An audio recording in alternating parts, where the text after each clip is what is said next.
ఇక number 8 Vietnam గురించి చూద్దాం. వియత్నాం ఎక్కడ ఉంది? ఏషియాలో ఉంది. ఏషియాలోని వియత్నాంని చెరబట్టడానికి అమెరికా ఇక్కడ కూడా విశ్వ ప్రయత్నాలు చేసింది. ఒక యుద్ధాన్ని ఎన్నేళ్ల పాటు కొనసాగించింది అంటే ఇక అలసిపోయి సొలసిపోయే వరకు, అమెరికా అలసిపోయి సొలసిపోయే వరకు యుద్ధాన్ని కొనసాగించింది. అక్కడి ప్రధాని, అక్కడి ప్రెసిడెంట్ హోచిమిన్ని చంపేయడానికి విశ్వ ప్రయత్నాలు చేసింది. కానీ పూర్తిగా డైరెక్ట్గా ఓటమి పాలైంది. వియత్నాం దగ్గరికి వచ్చే వరకు అమెరికా హోచిమిన్ని ఏం చేయలేకపోయింది. అంటే ఎందుకు ఏం చేయలేకపోయింది అంటే ఈ యుద్ధం ఇలా ఇన్నేళ్ల పాటు కొనసాగుతూ ఉంటే అమెరికన్స్కే ఒక రకంగా విరక్తి వచ్చింది. ఇది 1955 to 1970s మధ్యలో జరిగింది.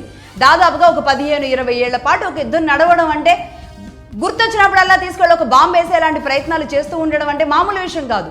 అప్పుడు అమెరికా అనేక రకాల ఇబ్బందులను ఎదుర్కొంది.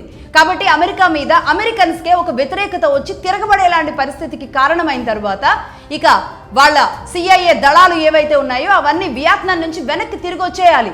వచ్చేటప్పుడు అక్కడి ప్రధానిని ఏమీ చేయలేకపోయారు కాబట్టి, హోచిమిన్ని ఏం చేయలేకపోయారు కాబట్టి వెళుతూ వెళుతూ వాళ్ళు చేసిన పనేంటో తెలుసా? హోచిమిన్ సిటీ మీద బాంబులు వేశారు, అడవుల్ని కాల్చేశారు. ఇక చివరిగా అదన్నా చేసి అదన్నా నష్టం చేసుకొని బయటకు వద్దామని వచ్చిన పని అన్నమాట.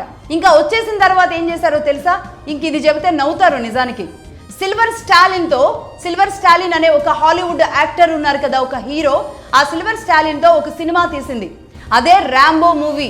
ఆ ర్యాంబో మూవీలో ఏం చూపించారంటే వియత్నాంని మట్టుబెట్టినట్టు, అక్కడ ఉన్న హోచిమిన్ని చంపేసినట్టుగా, వియత్నాంని ఆక్యుపై చేసినట్టుగా ఈ ర్యాంబో మూవీలో చూసుకొని ఆ సినిమా తీసుకొని మురిసిపోయింది ఆనాటి అమెరికా. ఈ ర్యాంబో మూవీ గురించి ఇంకో విషయం కూడా చెప్పాలి. మన తెలుగు సినిమాకు కూడా లింక్ ఉంది. ఈ ర్యాంబో మూవీ మన చిరంజీవి గారు తీసిన ఖైదీ సినిమా పోస్టర్ చూస్తే మీకు అర్థమవుతుంది. ర్యాంబో మూవీలో హీరో పోస్టరు, అలాగే ఖైదీ మూవీలో చిరంజీవి గారి పోస్టరు రెండు దగ్గరగానే ఉంటాయి, రైట్? అంటే ఆనాటి ఆ సినిమాని తీసుకొని ఖైదీ సినిమా నిర్మాణం జరగడం, ఆ లుక్, అదంతా స్టోరీ లైన్ కూడా కొంచెం అలాగే ఉంటుందన్నమాట.